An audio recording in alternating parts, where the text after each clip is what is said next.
This is Rogers TV.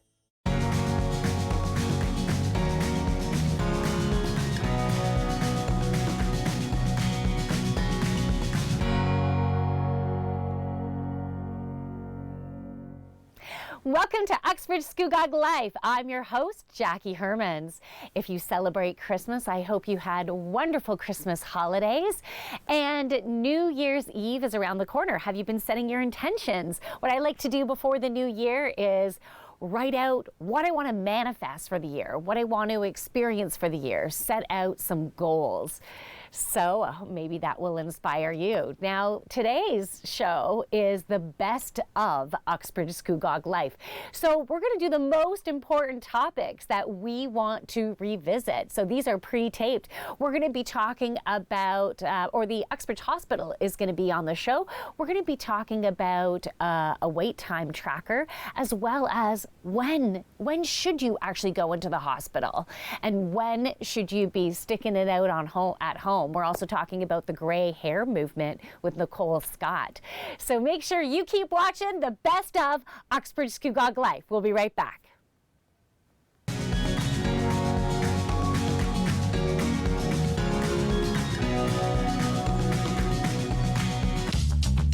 This program is brought to you by Ignite TV.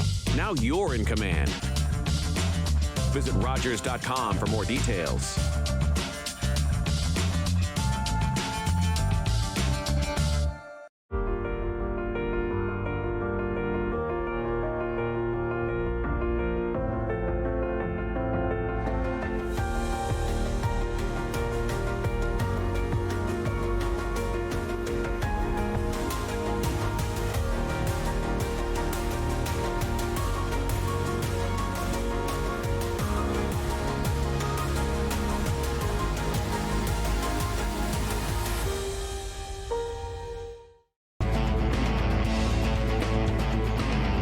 Tis the award season and time to be jolly with some fun Glass Onion A Knives Out mystery coverage. You'll love it.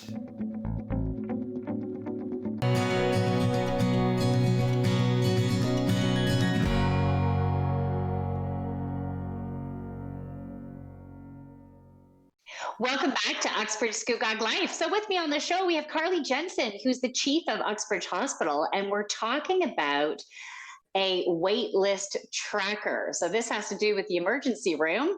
And I have to tell you, Carly, first of all, thanks for being on the show.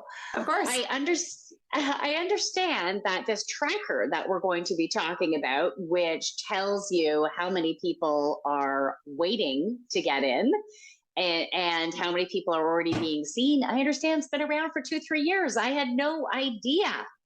Yeah, so we actually launched it several years ago because we know that, when people wait, the wait is annoying, but the not knowing how long the wait is going to be is sort of probably the most annoying part around it. And if you ask an emergency nurse, what's the most frustrating question they get is how long is the wait going to be?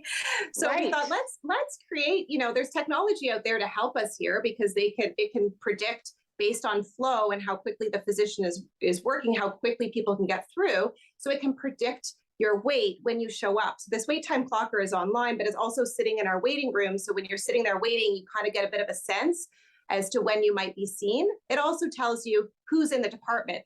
Like there are 16 people waiting to be seen versus 5 people waiting to be seen. How many are actually being seen at the time right at that moment of time? Does it say, so are you saying that it also says the number of doctors that are available? No, unfortunately, okay. I wish it did. Simply because, our tracker will say, there are this many people waiting and this is your anticipated wait. But if you don't look at the number of people waiting versus the time, you might say, oh goodness, Uxbridge looks great. There's only 10 people there, whereas Oshawa has 65. But what you don't realize is Oshawa probably has 5 or 6 doctors working, and Uxbridge generally only has 1 physician in on a time. And that piece is missing, but it is reflected in the wait time, right? So if you have another hospital with a larger volume of patients, but the wait time is the same or less, believe that, because it's going to reflect how quickly their throughput is based on the number of physicians working. Okay, great. Now, what type of feedback have you been getting since you launched it?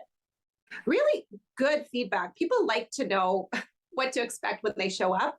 The only negative that comes up from time to time, so it is important for people to understand this, is it is a guess. It is a prediction. It is not a crystal ball. It is not a guarantee. And so sometimes what might happen is someone will show up because the wait time clock looks great. There's only a 1 hour wait.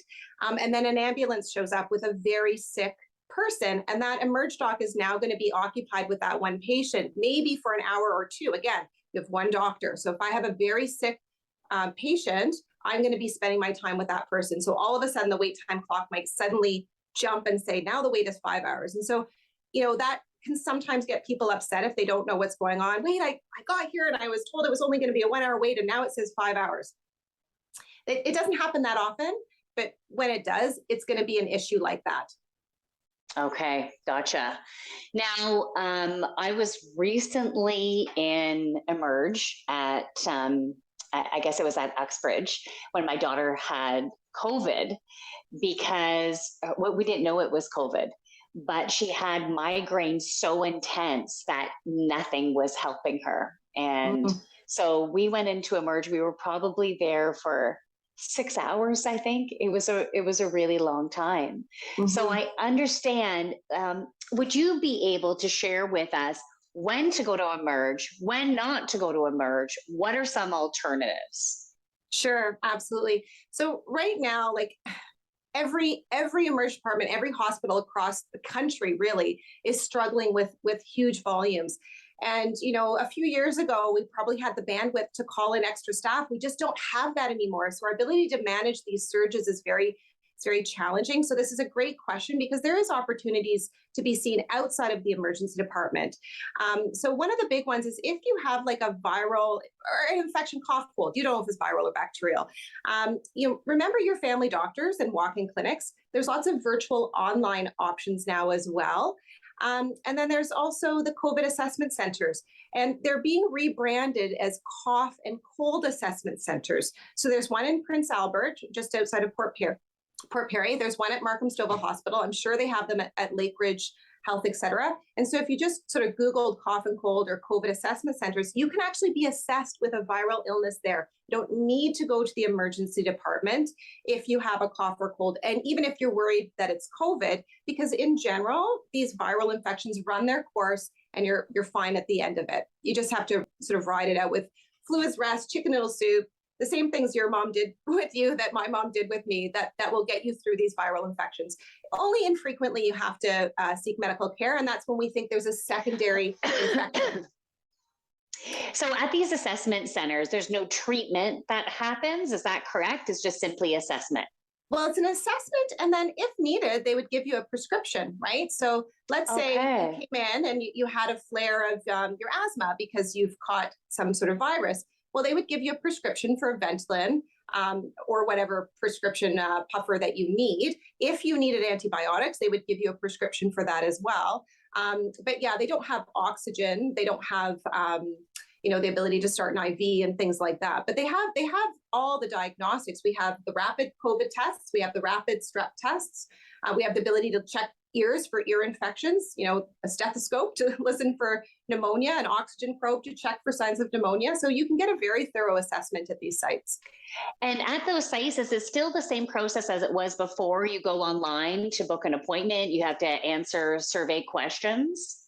Yeah, except the very first question is, do you want a COVID swab? Because some people still just want a COVID swab, or do you want an assessment? So if you have a cough or cold and you want to see a physician, just tick off the box that you want a physician.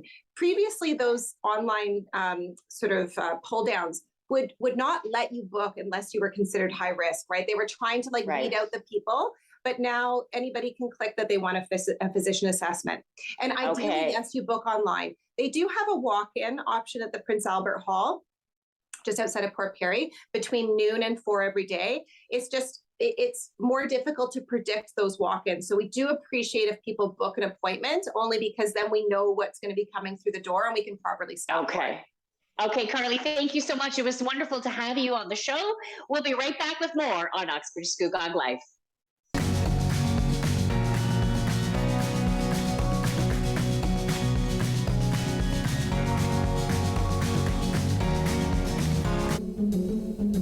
My name is Chase Nicholas. I am a Mi'kmaq hockey player. Growing up, I always remember my family talking about the Mi'kmaq as the creators of the game of hockey. In grade 7, I did research on Mi'kmaq hockey sticks as the first sticks of the NHL. I found a Mi'kmaq hockey stick made in 1917, the same year the NHL was formed. I was surprised to find out the very stick I was holding was made by my great-great-grandfather, Alexander Cope. In 1934, an elder known as Old Joe Cope wrote a letter to the Halifax Herald claiming the Mi'kmaq created hockey. I found out later that I am a direct descendant of Old Joe Cope. There was a time when Mi'kmaq children were torn from their families and not allowed to speak their language, losing their words and stories, but the stories are coming back to us. Stepping on the ice, I take pride knowing the roots of the game of hockey stem from my ancestors in the Mi'kmaq Nation.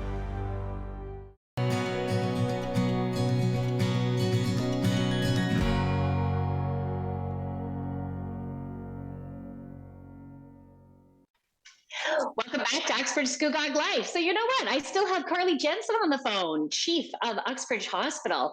And because we were just having a great conversation and there was so much more that I wanted to ask. So Carly, we do have fairly long wait times in the various emerge. And so how can we help parents to determine whether they should be going to emerge or not?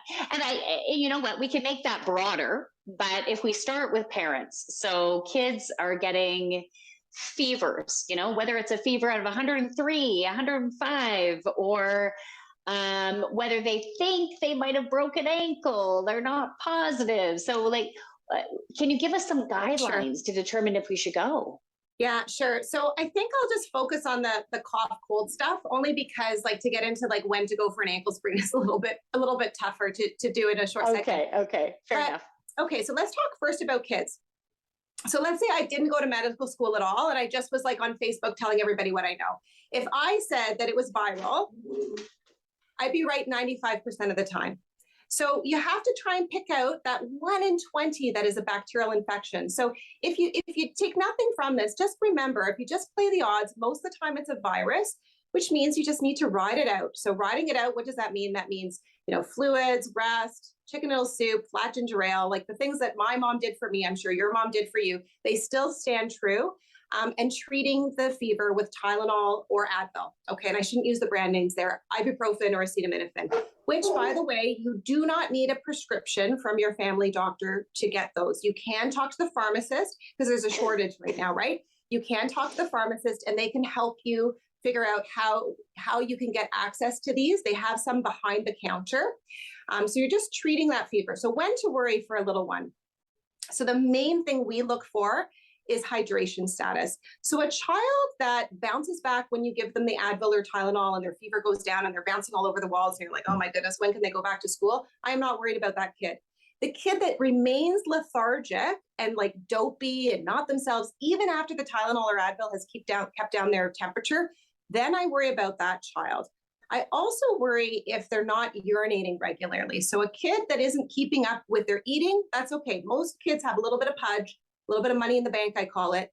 And I'm okay if they're not eating very much, as long as they're drinking enough. And you want to target so that they have to urinate at least 3 times a day.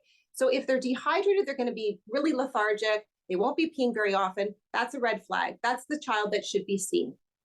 The other thing to consider is you can start with a viral infection and then you can get a secondary infection. So if your child is getting better and then they suddenly get worse, that is a little bit of a red flag that, maybe, this cough that was getting better is suddenly worse again. The fever that went away is suddenly back again. That's a clue.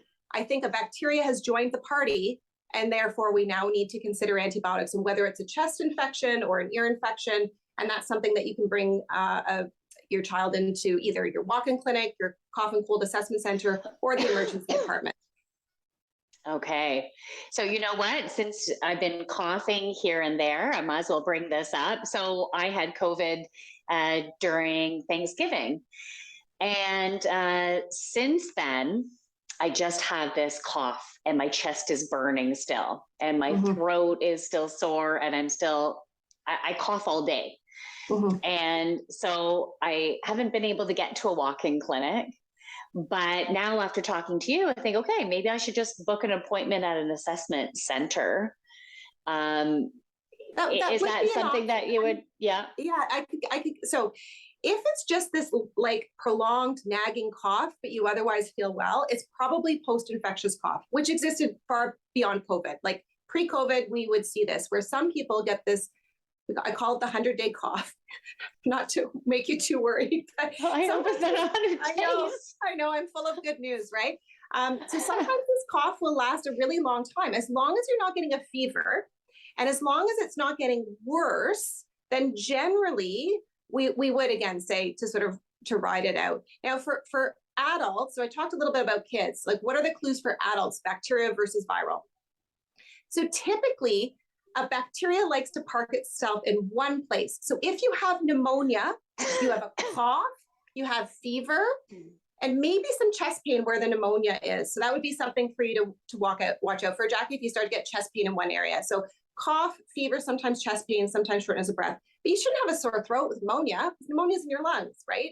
Similarly, if you have strep throat, you should have a fever and a sore throat. You should have no cough. Absence of cough is one of the hallmark features of a strep throat.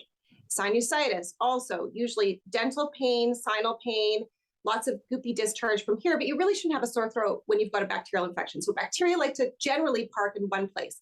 Viruses, they party everywhere. They party in your throat, They party in your nose, they party in your chest, they party in your belly. So if you have sort of like symptoms all over, you probably have a virus.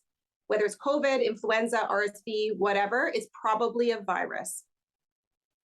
Okay, really excellent feedback there. That's absolutely fabulous. So I'm hoping with this information that we can get out to the communities, that we can start decreasing those waits in Emerge and just make sure the people who really need to see a doctor can get to see a doctor. And when it comes to broken ankles and wrists and things like that we're wondering, in that case, if you're worried about it, still go, Yeah, or at least go to a family doctor. Or that. So just like, and so I've got some examples here. So we actually do fast track people through, at least to get the imaging. So sometimes what will happen, someone will come, car door slammed on their finger, they're worried it's broken.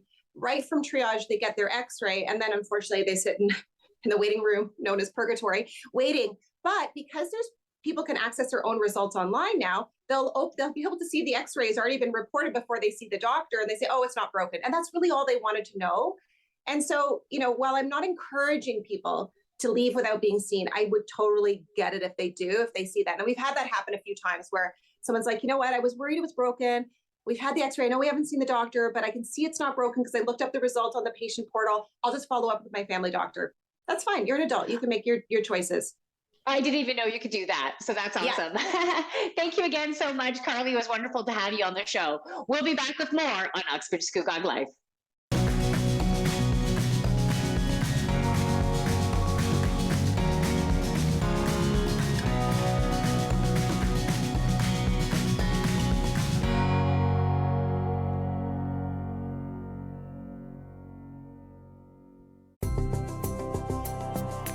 It's about sharing and caring. It's about doing and belonging. It's about living life to its fullest. And it's about laughing out loud. We are L'Arche Canada, and we're about witnessing and sharing the gifts of all people. Learn more about us today.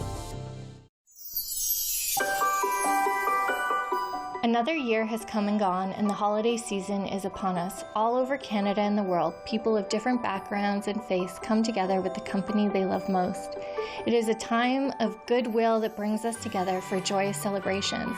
Let's come together to celebrate the holidays, but let's also remember to embrace the spirit of compassion and altruism at this time of year. I want to wish you a Merry Christmas, Happy Holidays, and a joyful New Year.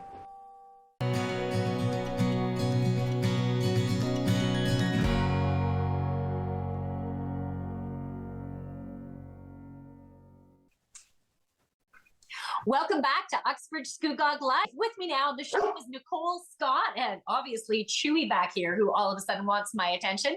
Nicole is a nutritionist. She's an author. She's a speaker. She's a podcaster.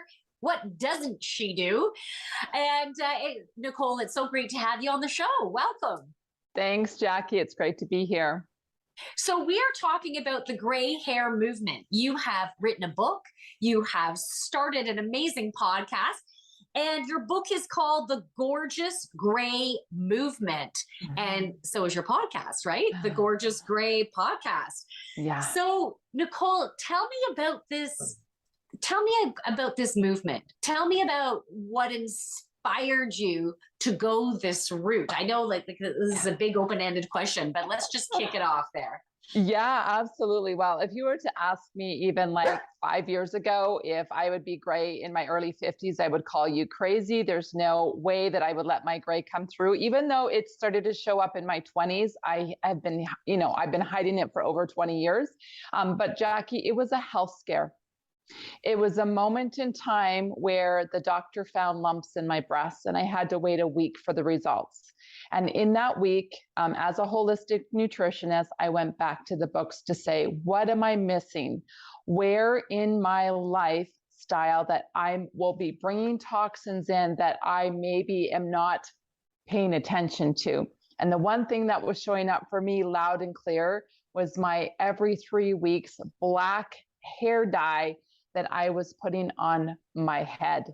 And it just stopped me in my tracks. And I went, that's it. I'm done. Whether I have, the C word diagnosed or not, I was making a decision in that moment to say, I got to do everything that it takes to make sure that I don't get the diagnosis for myself, for my kids, and I want to be around a long time. Beautiful. And you know what? Gray looks gorgeous on you. Thank you. It really does. Now, this is something that has come up for me as well. Mm-hmm. And, I've asked myself that question, could I let myself go gray? Mm-hmm. I am not at that point. I am so not there. But having you made that decision, I think it takes a lot of courage. It takes a lot of courage. It takes a lot of confidence and also determination. And that's how I see you as a person. You're determined to be the healthiest you can be. You're determined to be the most successful that you can be. Yeah. So I am so excited that you've written a book to help to inspire other women. And now you're also inspiring through your podcast. Yeah. So now I understand there's been a recent finding that has come out into the media about some hair care products that have cancer-causing agents in them. Do you want to talk about that for a bit? Yeah, that just came out yesterday in the news that Health Canada has pulled over 1 million products off of the shelf because of a cancer-causing ingredient called benzoline. And it has been known for a very long time that that particular ingredient is related to cancer. And I write about this in my book. I dug deep to, go, what is in our, not even just our hair products, but our beauty products, and even, dig deep to our food products, is that there are just way too many ingredients in our stuff today that we are not paying attention to. And it is a lot of dangerous ingredients are still linked to cancer, and they're still in our products today. So, Health Canada is, slowly making their journey to pulling and making a difference. But to me, it's not fast enough. There are definitely countries like Europe that are much more forward thinking and have, a naughty list of like 1,800 products that are ingredients that aren't in products. But in Canada, we've got a list of about 500. We're doing much better than the US. In the US, they have maybe a list of about 20 ingredients that they avoid. So we're kind of in the middle between Europe and the US, but we still have a long ways to go of cleaning up our products. So I just like to empower women and families, if you are running the household and purchasing products, is be smart and understand your ingredient list, because we don't want those dangerous chemicals in our body and have to eventually, come up with a diagnosis that maybe could have been prevented from, lifestyle choices. So if women want to be inspired and listen to your podcast, how do they find it? Yeah, so if they go to Spotify or Apple, or they can even go to my website, nicolescott.ca, I have a whole section on podcast, and they can, click on it and Google, search the Gorgeous Gray podcast, and they can start to listen to these great conversations. It's all about having real conversations with women about this, thing we call aging and menopause, right? I'm 51 and just celebrated my 1 year of no period. And that we call is now I'm in postmenopausal. So I just had my, as I call it, my menopausal birthday. And for a lot of women, they suffer in menopause. And I want to have that conversation so we can talk about it so that women don't have to suffer. And there is hope and choice for us out there with a lot of great health professionals that really care and really understand what to do with us crazy menopausal women. Well, I'm in perimenopause, so I'll be listening to your podcast. Nicole, thank you so much. It was so wonderful to have you on the show.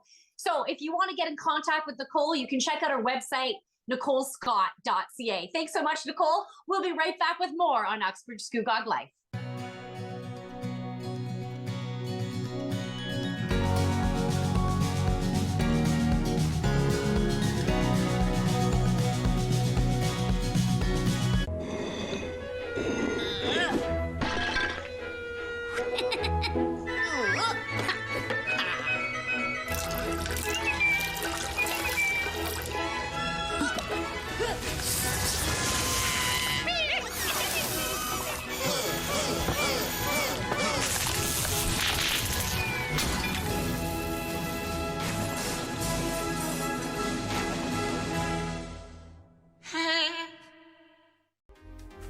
Lovely viewers, it's your host of On the Couch, Antoine El Hashim, reminding you to tune in for every episode of Season 9 of the longest running and most loved local queer talk show on Rogers TV. Check it out.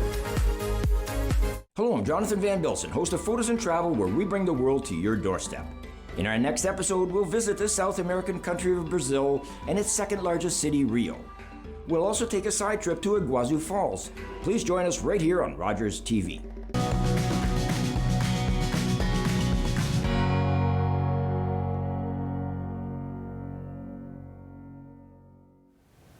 Welcome back to Uxbridge Scugog Life. So that is a wrap for Uxbridge Scugog Life 2022, and we definitely will have a fabulous 2023 season. I want to thank our guests on this special, the best of Uxbridge Scugog Life. If you are considering going into Emerge, something is going on for you or for your family, be sure to check the waitlist tracker that is available on their website. And if maybe you can double check as to whether it's something that you can handle at home. If in doubt, go into Emerge. We want to make sure you stay safe and stay safe over the rest of these holidays, depending on when you're watching this, and into the new year. Please do not drink and drive. Get a designated driver, or maybe just do non-alcoholic. No smoking up either. That is also dangerous on the road, so stay safe. Thank you so much for watching. We'll be back in 2023 for more on Uxbridge Scugog Life.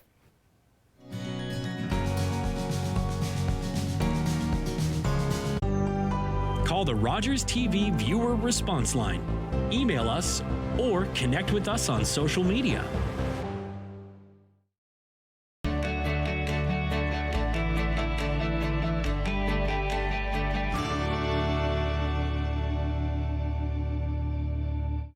Hey everybody, Big Red here, and I'm here to show you another classic Christmas cocktail.